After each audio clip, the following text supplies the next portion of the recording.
दवाई कुनकुने पानी से लेना। ये दवाई रात को सोने के टाइम की एक ही लेना है, सुबह मत खा लेना। डॉक्टर ने दवाइयाँ दी, सबका तरीका बताया कि कौन सी दवाई कब और कैसे लेना है।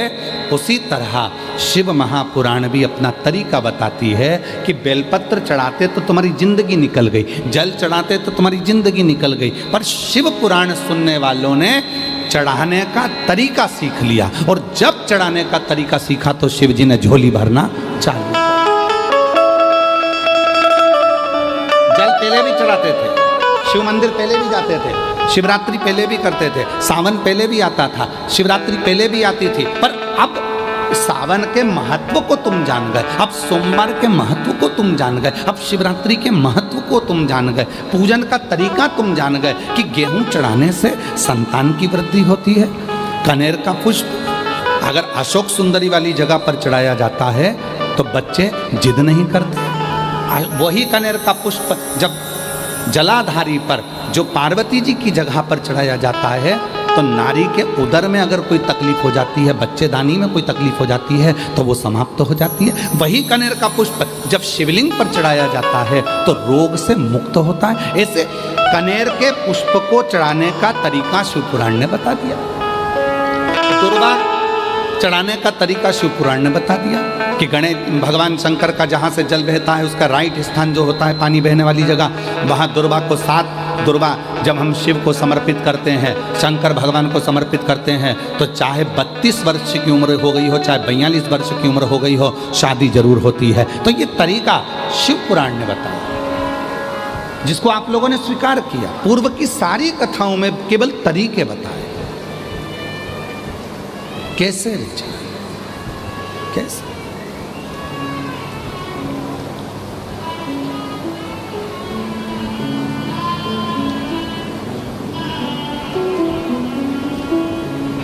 बस वही तरीका आप और हमने सीखा, वही तरीका।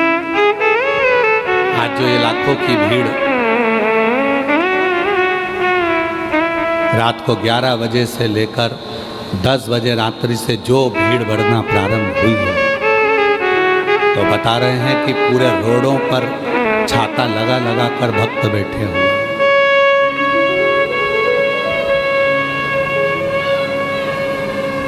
पूरे रोडों पर। और आप में से कई माताएं भाई बहन ऐसे हैं जो भिलाई के होने के बाद भी पहले आकर बैठकर जगह को संभाल रहे हैं। कोई रात को 3 बजे आ गया, कोई 2 बजे आ गया, कोई 11 बजे आ गया, कोई 10 बजे आ गया। रात के 10 बजे से लेकर तुम केवल ये 2.5 घंटे की कथा का इंतजार कर रहे हो। इस व्यासपीठ पर हम केवल 2.5 घंटे के लिए कथा करते हैं, आधा घंटा आशीष करता है, 2.5 घंटे। और सियोर वाला बाबा इस कथा को नहीं बोलता। सियोर वाले बाबा की इतनी सामर्थ्यता नहीं है कि प्रदीप मिश्रा इस कथा को बाँच ले।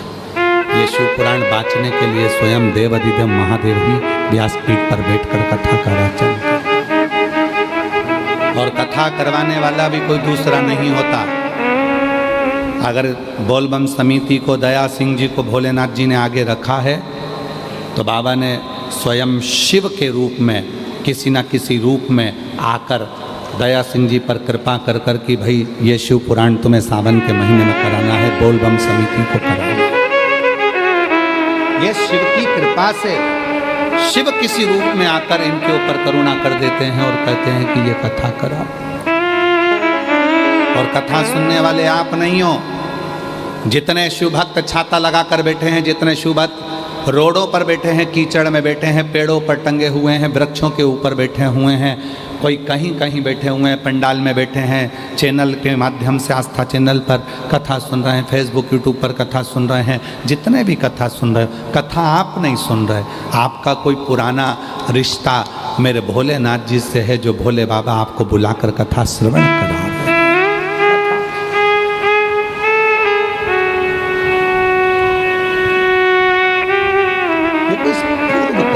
आज का नहीं, कोई पिछले जन्म मुझे बाबा तेरा साथ मिला, कोई पिछले जन्म के कैसे करूं मुझे बाबा तेरा साथ मिला। जहाँ सारी दुनिया झुकती है, जहाँ सारी दुनिया झुकती है, मुझे वो वाली दरबार मिला, दरबार मिला। कोई पिछले जन्म के अर्श करूं मुझे बाबा तेरा साथ मिला। कोई पूर्व के जन्म का सुख हो। एक कथा कह दें, अगर आप लोग श्रवण करेंगे और अपने जीवन में उतारे तो एक बड़ी सुंदर कथा। लोग कहते हैं सीहोर वाला बाबा या ये बाबा या वो बाबा। बाबा नहीं, ये व्यासपीठ करती है, शिव करता है, इंसान नहीं।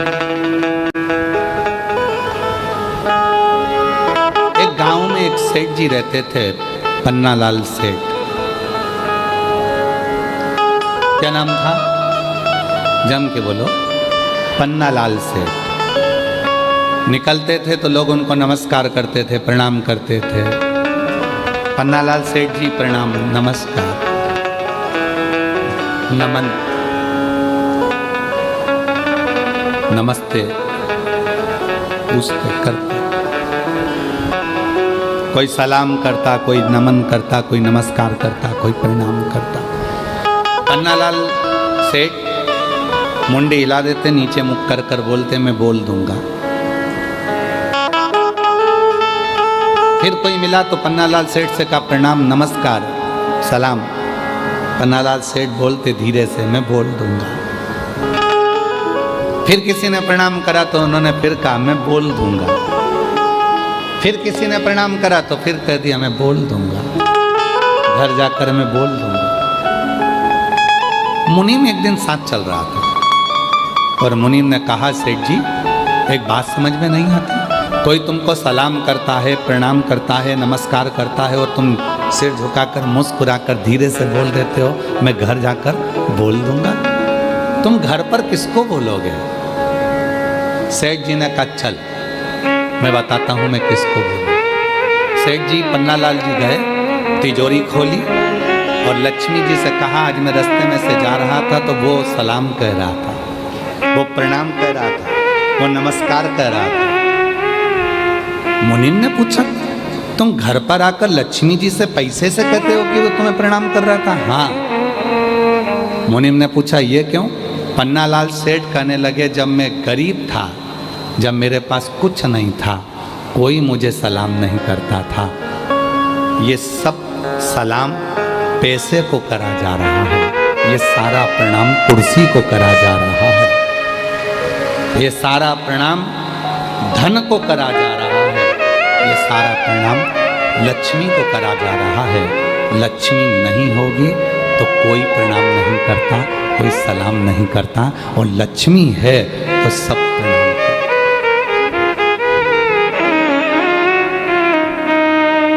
कोई बहुत बड़ी कुर्सी पर बैठ गया, कोई बहुत बड़ा अधिकारी बन गया, बहुत बड़ी कुर्सी पर बैठ गया, उसके भीतर कभी ये बात नहीं आना चाहिए कि लोग मुझे सलाम ठोक रहा है। तुझे नहीं, तू जिस कुर्सी पर बैठा है सलाम उसको ठोका जा रहा है, प्रणाम उसको करा, नमन उसको करा जा। जिस दिन रिटायर होगा, अपनी कुर्सी से उतरेगा, उस दिन तेरा सिग्नेचर भी उस ऑफिस में काम नहीं आएगा। तब समझ में आएगा कि इज्जत मेरी नहीं कुर्सी की थी, जिस कुर्सी पर मैं बैठा था।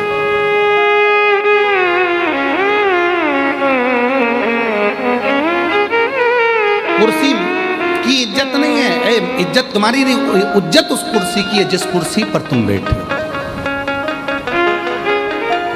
जिस कुर्सी पर तुम्हें बिठाया। पन्नालाल सेठ कहते हैं मुनीम से जब मेरे पास धन नहीं था तो लोग मुझे पन्नू पन्नू कहते थे, हे पन्नू इधर आ, हे पन्नू उधर आ। और जैसे ही मेरे पास धन बढ़ा तो लोग सलाम भी ठोकते हैं, प्रणाम भी करते हैं, नमस्कार भी करते हैं। ये प्रणाम इस इसीलिए पन्नालाल सेठ कहते हैं धीरे से सिर झुकाकर मैं घर जाके बोल दूंगा, मैं घर जाकर बोल दूंगा। मेरी जीजियों, बस ये स्वभाव तुम्हारे अंदर जिस दिन आ जाएगा, समझ लेना कि दुनिया के सबसे बड़े संत, साधु, सन्यासी, तपस्वी और एक श्रेष्ठ व्यक्ति आप बन गए कि लोग हमें नहीं, हमारे वैभव को, हमारी कुर्सी को, हमारे पद को, हमारी प्रतिष्ठा को, हमारे धन को, हमारी दौलत को नमन करते हैं।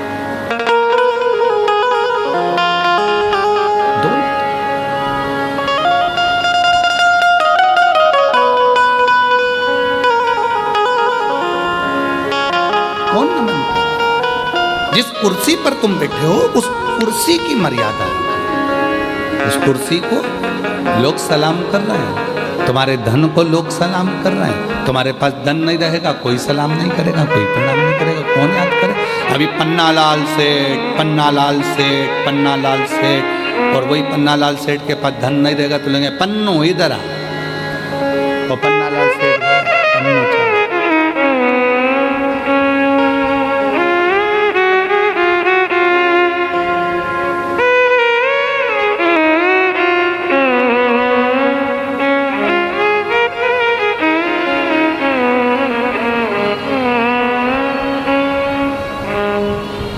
कभी कभी इस कथा को कहते कहते हमको एक गाने की एक लाइन याद आ जाती है, मत कर इतना गुरूर,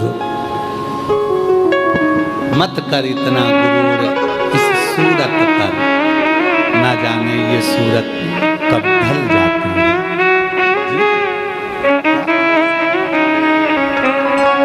पर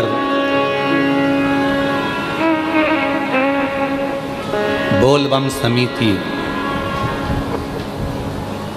जिस समिति का बच्चा बच्चा, जिस समिति का एक एक व्यक्ति, जिस व्यक्ति का एक एक समिति का कार्यकर्ता आए हुए भक्तों को अपना घर समझता, आए हुए भक्तों को अपना परिवार समझता और सेवा में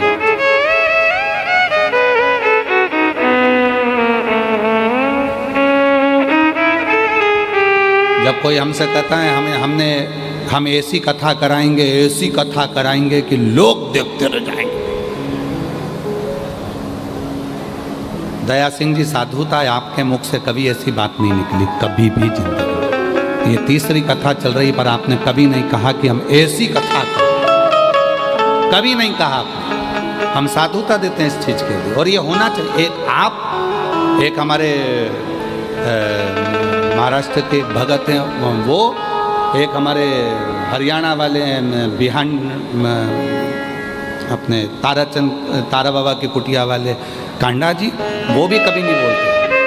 भले ढेरों की संपदा होगी पर उनके मुख से भी हमने कभी नहीं सुना वो गोविंद गोपाल कांडा की गुरुजी हम ऐसी कथा करेंगे ना। वो एक ही बात बोलते हैं, जैसे आप बोलते हो ना गुरुजी जो महादेव चाहेगा ना सावन के महीने में वही होगा, क्योंकि महीना उनका है, कथा कराने वाले वो हैं और वही आयोजन कराएंगे, तो मैं नहीं हूँ। बस उसी तरह से वो हमारे हरियाणा वाले गोविंद जी कांडा, गोपाल जी कांडा, वो भी एक ही बात बोलते हैं, गुरुजी कथा तारा बाबा कराएंगे, कथा तारकेश्वर महादेव कराएंगे, कथा तारा बाबा कराएंगे। बहुत बहुत साधुता, ये अपना नहीं है, ये सब उसका। प्रभु आपकी कृपा से सब काम हो रहा है, भोले आपकी कृपा से सब काम हो रहा है। करते हो भोले बाबा मेरा नाम हो रहा है, करते हो भोले बाबा मेरा नाम हो रहा है, भोले आपकी कृपा से सब काम हो रहा है। तो पन्नालाल सेठ घर जाते समय लक्ष्मी से कहते हैं कि लोगों ने तुम्हें सलाम कहा है, लोगों ने तुम्हें प्रणाम कहा है, लोगों ने तुम्हें नमस्कार कहा है। मुनीम कहते आप पैसे को जाकर के, हाँ क्योंकि सम्मान इसका हो रहा है। तो जितने भी बहुत ऊंचे ऊंचे पद पर बैठने वाले, चाहे अधिकारी हो, चाहे राजनेता, सत्ताधारी, वैभवपति कोई भी हो, वो अपनी कुर्सी को जाकर कहो कि ये सलाम तुम्हें करा गया है, ये प्रणाम तुम्हें करा गया है, ये नमस्कार तुम्हें करा गया है। जिस कुर्सी पर मैं बैठा हूँ, जिस पद पर मैं बैठा हूँ, ये प्रणाम उसका है। कोई दूसरा बैठेगा तो उसका प्रणाम होगा, कोई तीसरा बैठेगा उसका प्रणाम होगा, कोई चौथा बैठेगा उसका। और निवेदन है, बस यही बात हमने कथा की अपने अंदर उतार कर रखी है कि कोई हमें अगर नमस्कार भी करता, पहले तो हम उससे पाँव भी नहीं छुआते। हम हमारे, क्योंकि तुम सब मेरी बहनें हो, अब हमारी बहन होने के बाद, हमारी बहनी होने के बाद में, आप हमारी बहन होने के बाद में हमारे चरण छू अपने भाई के, ये हमें ठीक नहीं लगता। इसलिए मेरी जीजियों, और पुरुष, ये जितने भी पुरुष बैठे हैं सब मेरे जीजा हैं। मेरा फर्ज बनता है कि मैं तुम्हें प्रणाम करूं, क्योंकि हमने कन्यादान करा है, तुम्हारा पाँव पूजा है, तो सिर और पाँव दोनों पूज सकते हैं। हम तुमको नमस्कार, मेरी बहनें मुझे चरण ना छुएं, मेरे जीजा मेरे चरण ना छुएं, कोई चरण ना छुए, क्योंकि तुम मेरी बेटियां, मेरी बहनें, मेरी जीजियां, मेरी माँ हो। और हम आपसे चरण छुआएंगे तो हम तो नरक में चले जाएंगे। आप अपने भाई को नरक जाता देखोगे क्या? तो आज से नियम ले लो कि सियोर वाले बाबा के कभी चरण नहीं छुएंगे। दूर से प्रणाम करो, नमस्कार करो, बहन भाई हैं, आपस में आप आए, मिले, श्री शिवाय नमस्तुभ्यम हो, हम आपके हाथ जोड़े, नमन करें, प्रणाम करें, पर चरण नहीं छुए। बहन हो आप, हम कैसे छुए? हमारे बीच में शिवरी नारायण वाले महाराज श्री पधारे हैं, एक बार जोरदार ताली बजाकर उनका साथ दिया। प्रत्येक कथा में बड़ा भाव रखते हैं और प्रत्येक कथा में आपका आगमन होता है शिव की कृपा से। बहुत बहुत साधुवाद।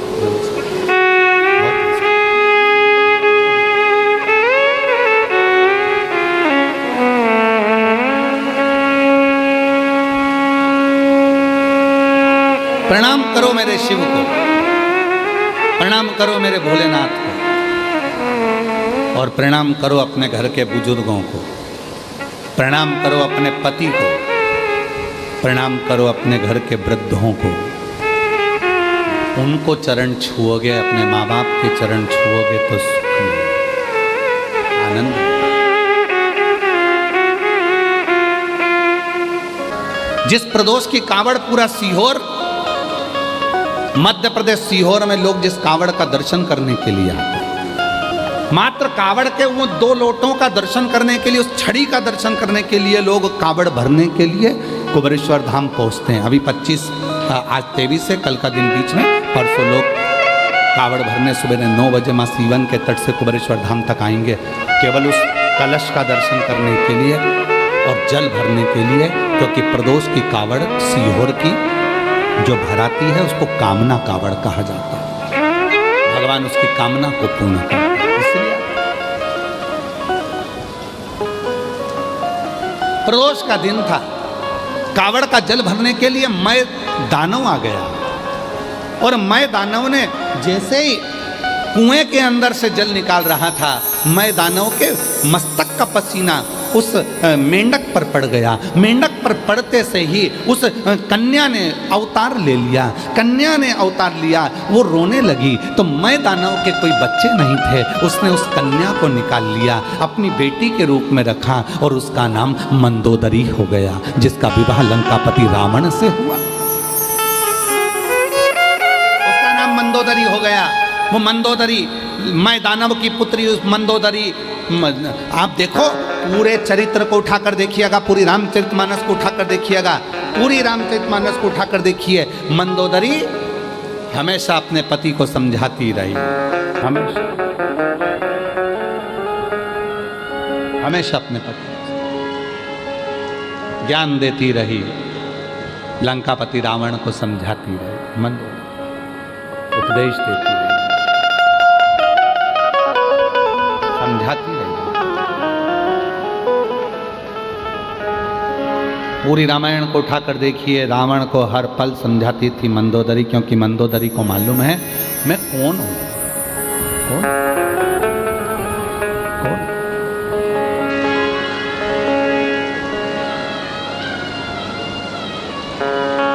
मैं दानव ने मंदोदरी से विवाह कर लिया। मैं दानव ने मंदोदरी का विवाह लंकापति रावण से कर लिया।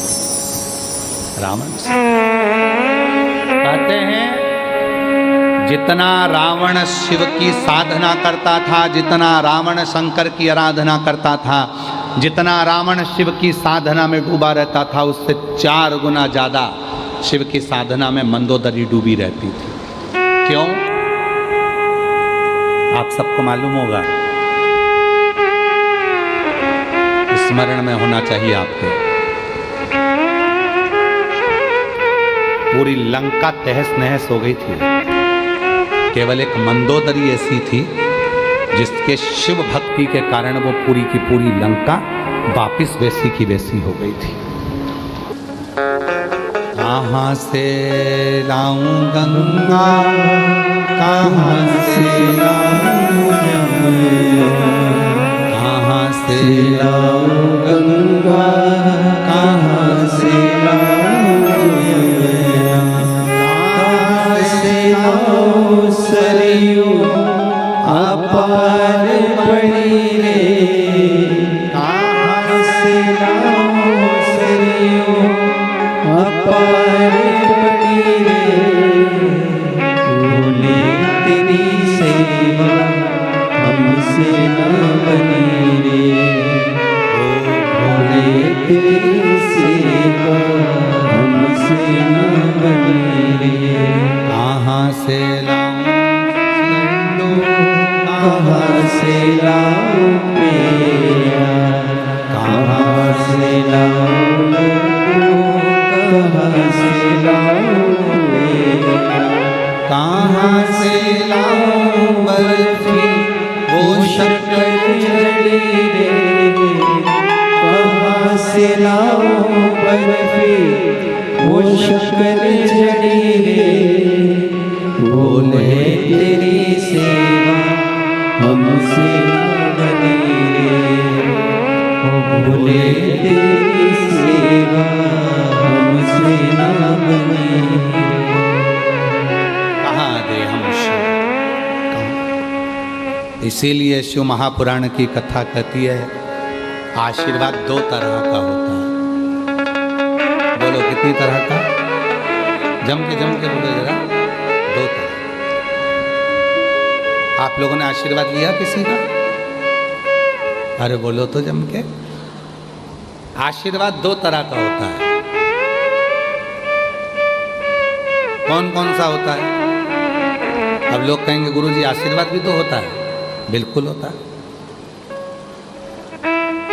जितने आस्था चैनल पर सुन रहे हो, जितने फेसबुक यूट्यूब पर सुन रहे हो, जितने सोशल मीडिया पर सुन रहे हो, जितने ये पवित्र शिव महापुराण के प्रांगण में जयंती स्टेडियम भिलाई में बैठकर कथा सुन रहे हो, जानते हो आशीर्वाद 2 तरह का होता है।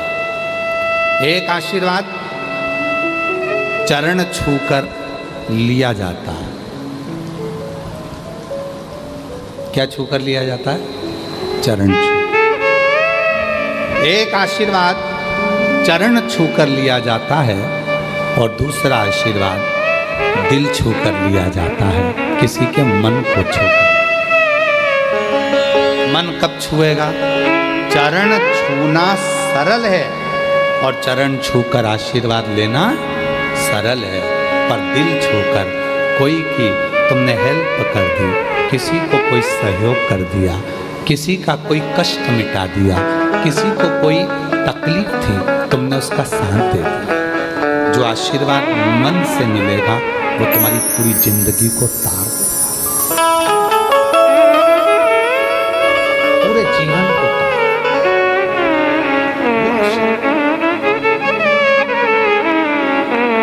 छुओ, कभी अपने हृदय को छुओ। माता पिता के चरण छूने से ज़्यादा जरूरी है माता पिता के हृदय को छूना, उनके दिल की बात को जानना। माँ दवाई के लिए तरस रही है, पापा कह रहे हैं कि मुझे ये चाहिए, और तुम चरण छूकर आशीर्वाद तो ले रहे हो पर दिल नहीं छू पा रहे। एक भाई आस लेकर खड़ा हुआ है, वो तुम्हारे चरण छू रहा है, तुम आशीर्वाद भी दे रहे हो, पर उस भाई ने मन में सोचा है कि आज मेरा बड़ा भैया, उसके पास बहुत कुछ है तो मुझे थोड़ी सी हेल्प कर देगा। उसका दिल हमने परसों की कथा में कहा था, अगर घर में बेटी नहीं है और कन्यादान करना चाहते हो तो अपने आसपास में कोई बेटी हो तो उसको शिक्षा अध्ययन कराओ, उसको पढ़ाओ, कन्यादान का फल मिलेगा।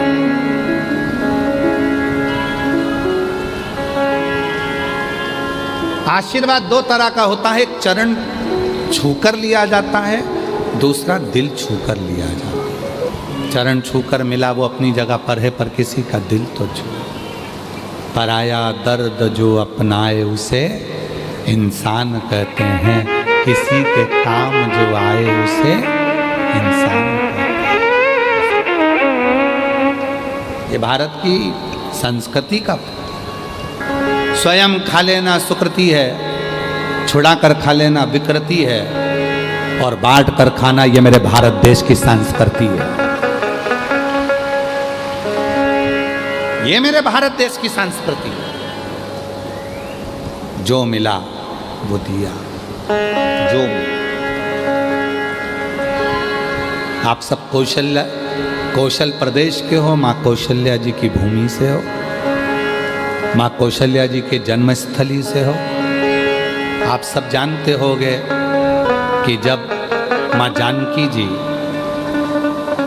विवाह कर आई थी, कौशल्या जी ने एक फल दशरथ जी को दिया था। दशरथ जी ने वो फल सीता जी को दिया था। अब तुम्हारी गोद में अगर कोई फल दे देना तो तुम ये सोचो ये तो मेरे लिए दिया, मैं ही पूरा खाऊंगी, पूरा मेरा, ये सब मेरा। कौशल नरेश की पवित्र कौशलपुर, कौशल्या जी के गांव से, नगर से आप लोग, कौशल प्रदेश से आप लोग। कौशल्या जी ने एक फल दिया दशरथ जी को, दशरथ जी ने वो फल सीता जी की गोद में डाल दिया, और दशरथ जी ने कहा, सीता जानकी हमारे घर की मर्यादाओं को दर्शाना, बहू के श्रेष्ठ कर्म को दर्शाना। फल लिया मां जानकी जी ने, गई, घर में जितने सदस्य थे उतने उस फल के टुकड़े करे दशरथ जी के हाथ में लाकर दे दिए। दशरथ जी ने पूछा, क्या है ये फल जो आपने दिया था? फल? हाँ। दशरथ जी ने आशीर्वाद दिया, बहू आज मुझे अच्छा लगा। इसी को भारत देश की संस्कृति कहते हैं, जो बांट कर खाओ। जो फल तुमको दिया था वो फल तुमने बांट कर सबको देने का प्रयास करा, ये श्रेष्ठ है।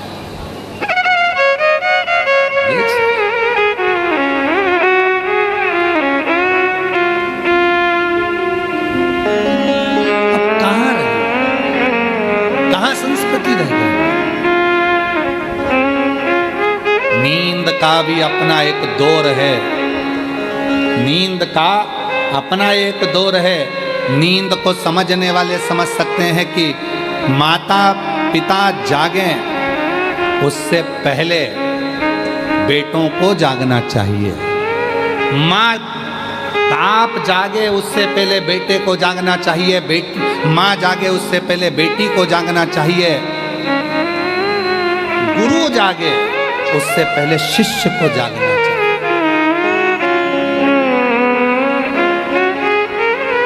हमारे कई सारे शिष्य ऐसे भी हैं, गुरुजी तो सवेरे उठ जाते हैं, शिष्य आराम से उठते हैं। क्या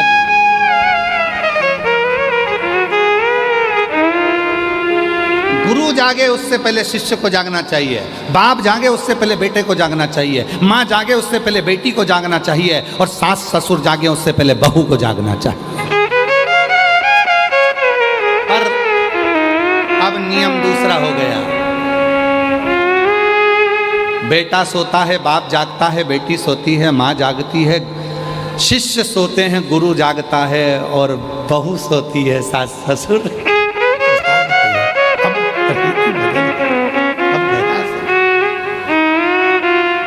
पर निवेदन है, ठीक है आप कब जाग रहे हो उससे मतलब नहीं, पर अपने भीतर से रोज जागो, अपने भीतर से।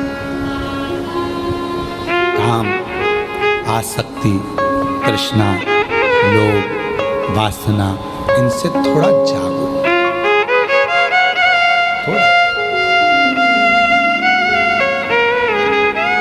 और नहीं चाहिए दिल दुखाना किसी का, नहीं चाहिए दिल दुखाना किसी का।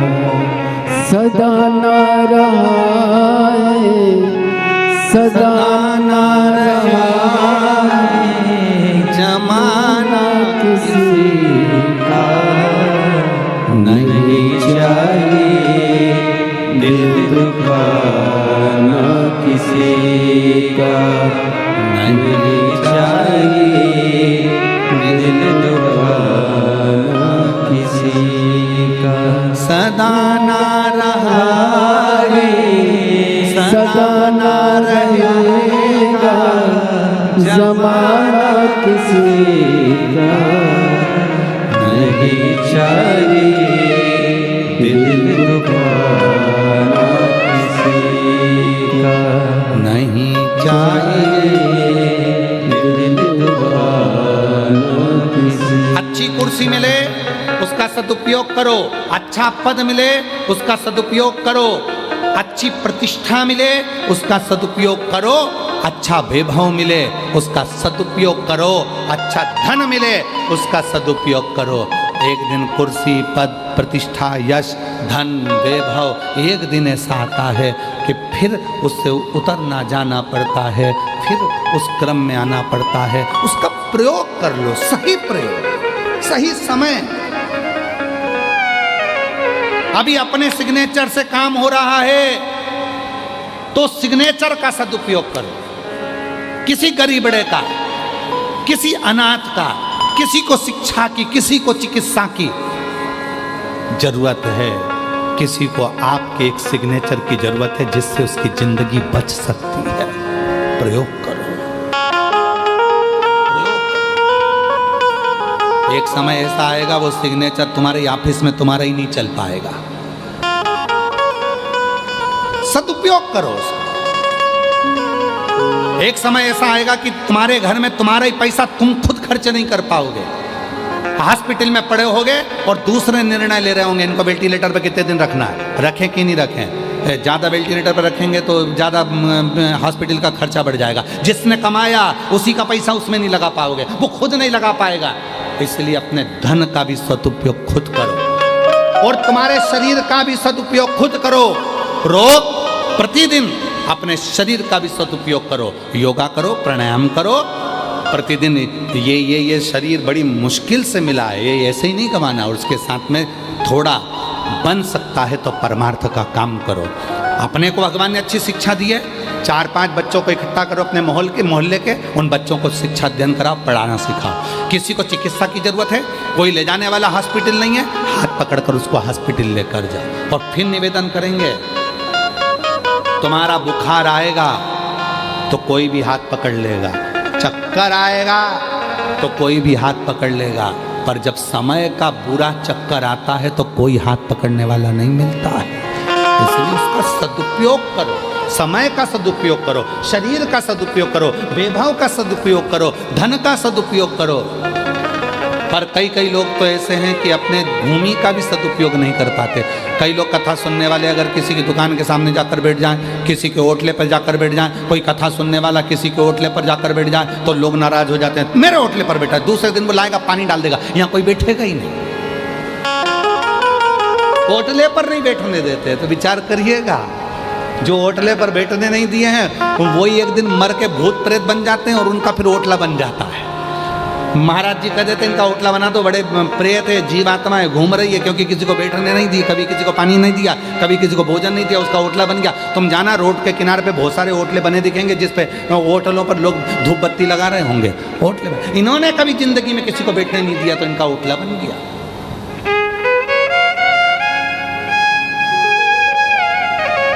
सदुपयोग करो अपने शरीर का। आपको शिक्षा है आपके पास में, पढ़ाओ। जरूरी नहीं कि आप टीचर होगे तो पढ़ाओगे। आप में टैलेंट है। पृथ्वी पर जन्म लेने वाला एक एक बच्चा, कई बच्चे कह देते, कई माँ बाप कह देते मेरे बच्चे में तो अकल नहीं है, कई कह देते मेरे इसमें अकल नहीं है। कौन ने कहा अकल नहीं है? ये पृथ्वी किसकी है? ब्रह्मलोक ब्रह्मा जी का, बैकुंठ लोक भगवान विष्णु का। पृथ्वी किसकी है? मृत्यु लोक किसका है? जम के बोलो। देव अधिदेव महादेव का। ब्रह्मलोक ब्रह्मा जी का, बैकुंठ लोक भगवान विष्णु का, मृत्यु लोक मेरे शंकर भगवान का है। और ये मृत्यु लोक भगवान शिव का घर है। अब हम आपसे पूछते हैं, उत्तर दीजिएगा। आप में से कितने लोग हैं जो पूरे घर का कचरा अपने कमरे में रखते हैं? उत्तर दो। है कोई?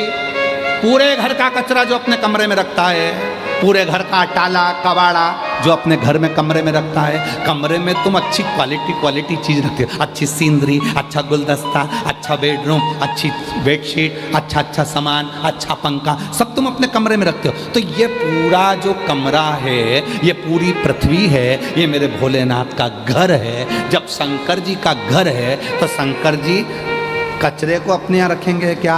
पृथ्वी पर जो भी जन्म लेता है सब टैलेंटवान होते हैं, क्योंकि शिव के घर में रहता है।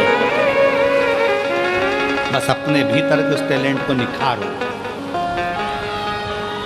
जो लड़का कहता है, लड़कियां कहती है हम कभी नीट क्लियर कर सकते हैं, हम सीए बन सकते, क्यों नहीं? किसने कहा नहीं बन सकते? हमसे लोग कहते हैं कि तुम्हारी बुद्धि नहीं है। अरे बहुत है, जितनी है उतनी कम नहीं है। पढ़ो, रात दिन एक करो, खूब पढ़ाई करो, खूब पढ़ाई करो, कौन मना कर? मिलेगा। और नहीं चाहिए दिल दुखाना किसी का, सदा ना रहे, सदा रहा है जमाना किसी का। नहीं चाहिए दिल दुखाना किसी का, नहीं चाहिए दिल दुखाना किसी का। अपने भीतर से टैलेंट लेता है अपने।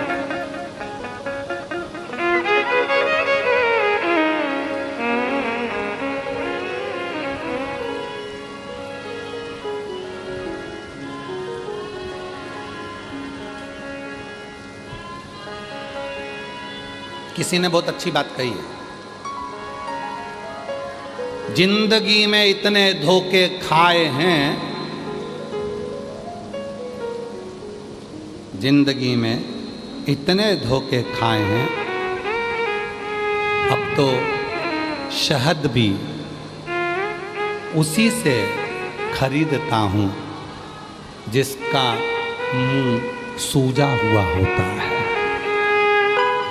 मालूम तो पड़े कि मधुमक्खी का शहद लेकर आया है, अब तो शहद भी उसी से खरीदता हूं जिसका मुंह सूजा हुआ होता है।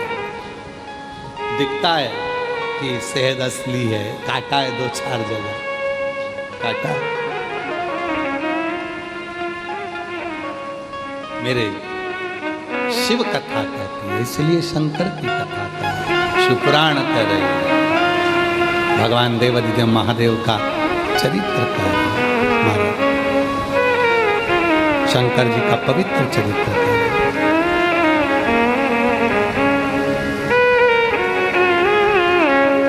शिव की साधना कर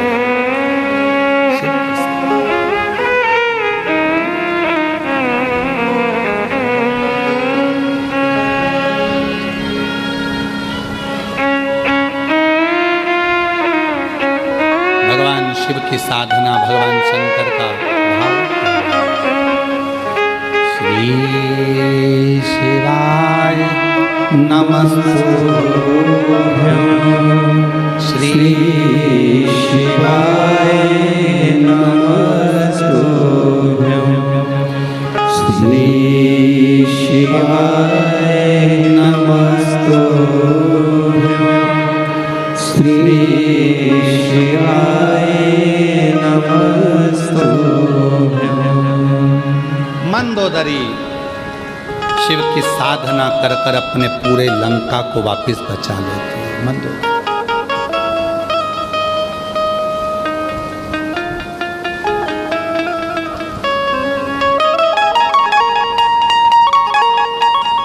शिव साधना से एक स्त्री, एक नारी, एक बेटी, एक बहन, एक माँ अपने पूरे घर को बचाकर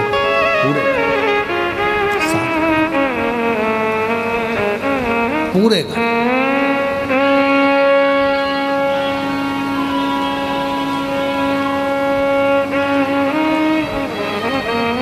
कई जेंट्स लोग कह देते हैं हम दिन भर दुकान पर बैठे रहते हैं, दिन भर काम करते हैं, ऑफिस में रहते हैं, दिन भर नौकरी करते हैं,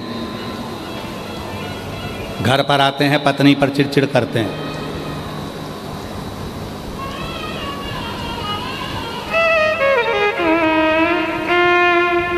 तुम वहां काम करते हो तो वो भी घर पर काम करती हो,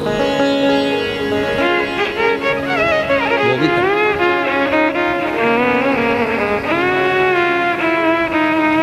ये विचार नहीं आना चाहिए कि केवल मैं कर रहा हूं और तुम बैठी हो ना। गाड़ी के दो चक्के हैं और दोनों चक्के पर गाड़ी चलती है, दोनों चक्के। कभी ये विचार अपने भीतर मत लाओ अहमता का, मैं कर रहा हूं, मैं करा रहा हूं। एक ऋषि हैं जिनके नाम से शिव जी का एक नाम है कफलेश्वर महादेव। ऋषि का नाम है कफलक ऋषि।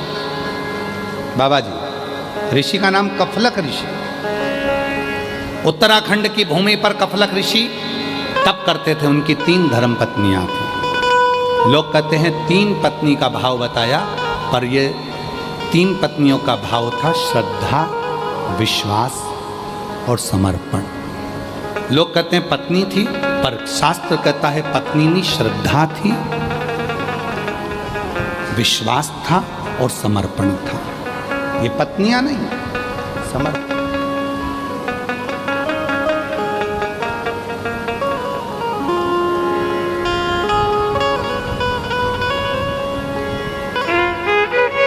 ये समर्पण है। कफलक ऋषि श्रद्धा को धारण कर कर, विश्वास को धारण कर कर, समर्पण को धारण कर कर उत्तराखंड की भूमि पर चले गए। एक गुफा के अंदर तप करने लगे। उनके तप करने का कारण केवल इतना था कि शिव जी से उनको 3 प्रश्न करना था, केवल 3 प्रश्न भोलेनाथ जी से, और कुछ भी। कोई चाह नहीं है मांगने की, कोई चाह नहीं है कुछ पाने की, केवल प्रश्न करना है। कफलक ऋषि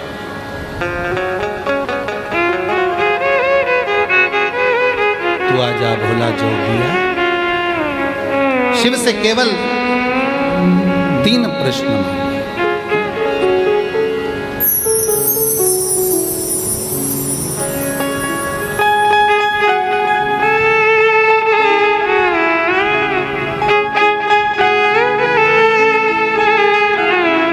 शिव को पुकारने के लिए, शंकर को पाने के लिए शिव जी से केवल 3 प्रश्न, केवल 3। तू आजा भोला जोगिया, तू कर मेहरबानिया, तू आजा भोले जोगिया, तू कर मेहरबानिया,